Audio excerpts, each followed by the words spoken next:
तेरे से ज्यादा दुनिया देखी है मैंने, और यही दुनिया का दस्तूर भी है।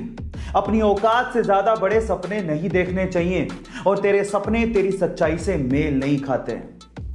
जब एक बाप ने अपनी औकात से बड़े सपने देखने वाले अपने बेटे को यह बात कही, तो उसके बेटे ने यह रिप्लाई किया, मैं नहीं बदलूंगा अपने सपनों को अपनी सच्चाई से मेल खाने को।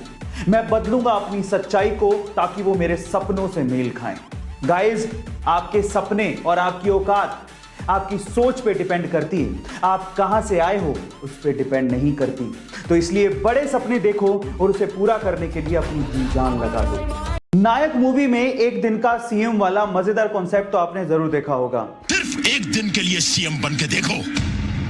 लेकिन वो तो मूवी थी, असल जिंदगी में थोड़ी ऐसा कुछ होता है।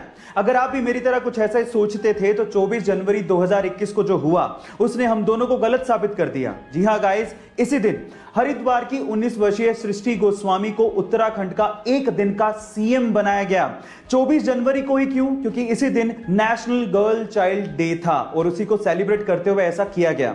इसके पहले 2018 में सृष्टि गोस्वामी को बाल विधानसभा में कानून निर्माता भी चुना गया था। हाल फिलहाल रुड़की में सृष्टि गोस्वामी बीएससी एग्रीकल्चरल की स्टूडेंट है ना ये अमेजिंग फैक्ट। गाइस, आप लोगों ने हम शक्ल्स यानी कि ट्विंस कभी ना कभी जरूर देखे होंगे, लेकिन कभी कभार ऐसा भी हो जाता है कि कोई आदमी आपसे कहता है कि वो फलाना आदमी आपके जैसा दिखता है।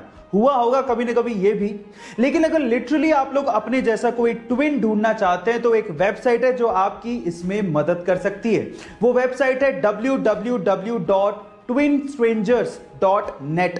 एक ऐसी वेबसाइट है जो आपकी फोटो से आपका हमशक्ल ढूंढती है, चाहे वो दुनिया के किसी भी कोने में क्यों ना हो। गाइस, पर याद रखिएगा, it's just for fun. Sonu Sood को उसके करीबी दोस्त का भुवनेश्वर से कॉल आया। उसने उसको बताया कि कोची में 177 ऐसी लड़कियां फंसी हुई हैं जो किसी फैक्ट्री में सिलाई का काम करती थी। अब कोरोना की वजह से वो फैक्ट्री तो हो गई बंद। अब वहां पर उनको उनके घर जाना है, लेकिन कोई साधन ही नहीं है। तो सोनू सूद का दिल देखिए, उस बंदे ने बेंगलोर से एक स्पेशल फ्लाइट करवाई जो कि कोची से उन 177 लड़कियों को भुवनेश्वर तक एयरलिफ्ट करा रही है। बहुत बड़ा दिल है उस बंदे का। एक दिल है सोनू, कब तक जीतोगे। इस बंदे को उसके काम के लिए सल्यूट करने का मन करता है। तो सोनू सूद के लिए एक लाइक तो बनता है।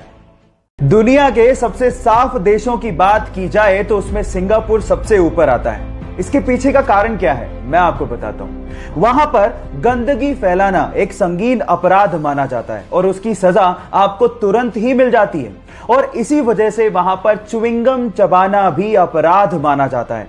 और अगर गलती से भी आप च्युइंगम चबाते वहां पर पकड़े गए तो आपको $2000 यानी कि लगभग 1.5 लाख रुपए का जुर्माना भरना पड़ेगा, या फिर आपको 1 महीने जेल में बिताना पड़ेगा। अब आप समझ ही गए होंगे कि वो इतना साफ सफाई वाला देश क्यों है। सो गाइस, ये फैक्ट आपको जान के कैसा लगा चैट सेक्शन में लिखना मत भूलिएगा। किसी भी गेम में पार्टिसिपेट कर रहा खिलाड़ी उस गेम को किसी भी तरह से जीतना चाहता है, लेकिन एक अच्छा खिलाड़ी ये बात जानता है कि हार और जीत से भी इंपॉर्टेंट होती है खेल की भावना।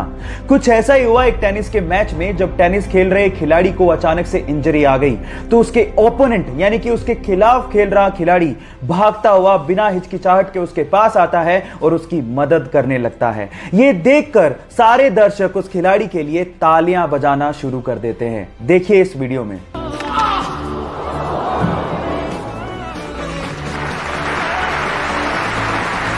गाइस, इससे समझ में आता है कि किसी भी खेल में हार जीत से भी इंपॉर्टेंट होती है खेल की भावना, जिसे हमें मेंटेन करने की जरूरत होती है। सो गाइस, आपको ये वीडियो देख के कैसा लगा चैट सेक्शन में लिखना मत भूलिएगा।